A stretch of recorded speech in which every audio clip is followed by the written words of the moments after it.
தனம் அடுத்த வர எபிசோடில் பார்த்தீங்க அப்படின்னா கதிர் வந்து தனத்தை தான் கல்யாணம் பண்ணிப்பேன் அப்படின்னு சொல்லிட்டு கதிரோட அம்மா கிட்ட டேரெக்டாக சொல்லிடுவாங்க. இதனால என்னோட விருப்பத்தை மீறி நீ அவளை போய் கல்யாணம் பண்ணிக்க போறியா, உனக்கு என்னடா தலையெழுத்து, விவாகரத்தான பொண்ணை போய் கல்யாணம் பண்ணிக்கணும் அப்படின்னு சொல்லிட்டு ரெண்டாவது புருஷனாக போய் அவளை கல்யாணம் பண்ணிக்க போறியா, இனிமேல் நான் எதுக்கு உயிரோடு இருக்கணும், என் பேச்சை மதிக்க மாட்டேன், நான் எதுக்கு உயிரோடு இருக்கணும்னு சொல்லிட்டு விஷத்தை குடிச்சிட்டு லெட்டரில் என் பையன் வந்து என் விருப்பப்படி கல்யாணம் பண்ணாதனால நான் சாகுறேன்னு சொல்லிட்டு லெட்டரில் எழுதி வச்சுட்டு பார்த்தீங்க அப்படின்னா விஷத்தை குடிச்சிருவாங்க. இதை வந்து பாயாசம் வந்து பார்த்துருவாங்க. என்ன அக்கா மயங்கி கெடுக்க வாயில் நிறையா இருக்குன்னு சொல்லிட்டு அந்த லெட்டரை படிச்சுட்டு அதுக்கப்புறம் கதிர்க்கு ஃபோன் பண்ணி விஷயத்த சொல்லிட்டு அவங்க அக்காவை பார்த்தீங்க அப்படின்னா ஹாஸ்பிட்டலில் போய் சேர்த்துருவாங்க.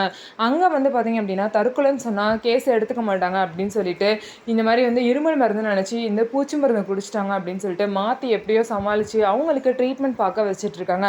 உடனே கதிர் எல்லாரும் பார்த்தீங்க அப்படின்னா ஹாஸ்பிட்டலுக்கு வந்துடுவாங்க. அதுக்கப்புறம் இந்த விஷயம் ருக்மணிக்கும் தனத்துக்கும் தெரிய வருது. அவங்க ரெண்டு பேரும் ரொம்பவே ஷாக் ஆகிட்டாங்க. ஸோ தனம் என்ன நினைக்கிறாங்க அப்படின்னா நம்மனால தான் இவங்களுக்கு இப்படி ஆயிடுச்சுன்னு சொல்லிட்டு நினைக்கிறாங்க. ஒரு சைடு பார்த்தீங்க அப்படின்னா கதிரை வந்து கல்யாணம் பண்ண முடியாமல் கதிர்னால தான் வந்து தனம் வந்து அவங்க அம்மா அப்பா வீட்டுக்கு போகிற நிலைமை வந்துருச்சு அப்படின்னு சொல்லிட்டு கதிர் ஃபீல் பண்ணுறாங்க. இன்னொரு சைடு பார்த்தீங்க அப்படின்னா கதிரோட அம்மாவுக்கு இந்த நிலைமைக்கு ஆனதுக்கு தனம் தான் காரணம் அப்படின்னு சொல்லிட்டு அவங்க ஃபீல் பண்ணுறாங்க.